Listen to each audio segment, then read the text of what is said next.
အားလုံးပဲမင်္ဂလာပါဒီနေ့မှာတော့ဘောဝ channel ကနေကမ္ဘာခေါင်မိုးလို့တင်စားခေါ်ကြတဲ့တိဘက်ဒေသအကြောင်းကိုပြောပြပေးသွားမှာဖြစ်ပါတယ်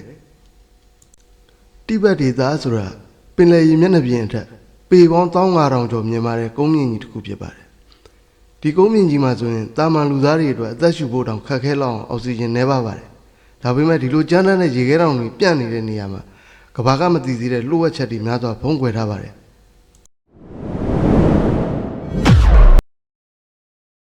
ဒီနေရာကိုပထမဆုံးကြားဖို့တဲ့လူတော်တော်များများကဒီလောက်မြင်တဲ့တောင်တန်းတွေကတစ်ချိန်လုံးကပင်လယ်အောက်မှာရှိခဲ့တယ်ဆိုတာဘယ်လိုဖြစ်နိုင်မလဲလို့စဉ်းစားကြပါလိမ့်မယ်ဒါပေမဲ့သိပ္ပံပညာအရတော့ဒီအကြောင်းကဒဏ္ဍာရီမဟုတ်ပါဘူး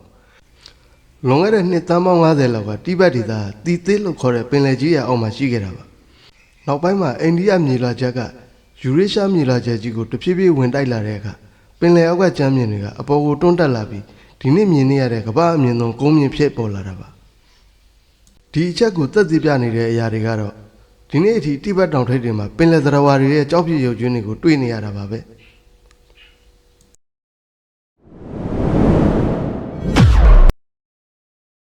သိပ္ပံပညာကဒီလိုပြောပေမဲ့တိဘက်လူမျိုးတွေကတော့သူတို့ရဲ့အစကိုဒဏ္ဍာရီနဲ့ရှင်းပြကြပါတယ်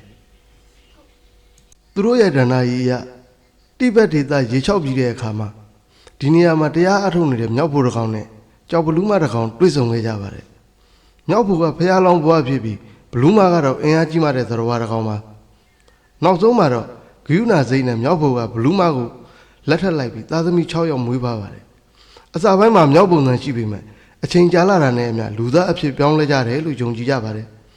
ဒါကြောင့်တိဘက်လူမျိုးတွေကသူတို့ရဲ့ဖခင်စီကမေတ္တာနဲ့ဉာဏ်ပညာမိခင်စီကရဲရင်မှုတမ္မာမှုတွေအမွေဆက်ခံတယ်လို့ဒီနေ့အထိဂုဏ်ယူစွာပြောဆိုနေကြတာပါ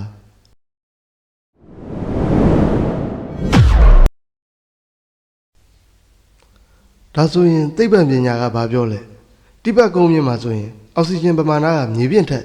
40%လောက်နည်းပါတယ်တာမန်လူတစ်ယောက်ရောက်သွားရင်ခေါင်းကိုက်မူးဝေမောဟိုက်ခြင်းတွေဖြစ်ပြီးမောင်တိန်စနစ်လို့ခေါ်တဲ့ယောဂတောင်ဖြစ်နိုင်ပါတယ်ဒါပေမဲ့တိဘက်လူမျိုးတွေမှာဒီပြဿနာတွေမရှိသလောက်ပါပဲသိပ္ပံပညာရှင်တွေ DNA စစ်ဆေးကြည့်တဲ့အခါမှာသူတို့မှာ EPSA1 generation လို့ခေါ်တဲ့အထူးမျိုးရိုးဗီဇတစ်ခုရှိနေတာတွေ့ရှိခဲ့ပါတယ်ဒီဗီဇကြောင့်သူတို့ရဲ့ခန္ဓာကိုယ်ကအောက်ဆီဂျင်နည်းတဲ့နေရာမှာတောင်သွေးကိုခဲမသွားအောင်ထိန်းထားနိုင်ပြီးအသက်ရှူစနစ်ကိုထိရောက်စွာအသုံးချနိုင်တာပါပိုးပြီးအော်စရာကောင်းတာကဒီဗီဇဟာ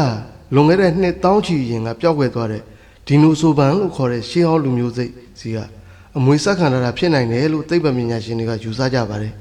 ဒါကြောင့်တချို့တိဘက်လူမျိုးတွေကိုရှေးဟောင်းလူသားရဲ့အသက်ရှင်နေစေအမွေလို့တောင်ခေါ်ကြတာပါ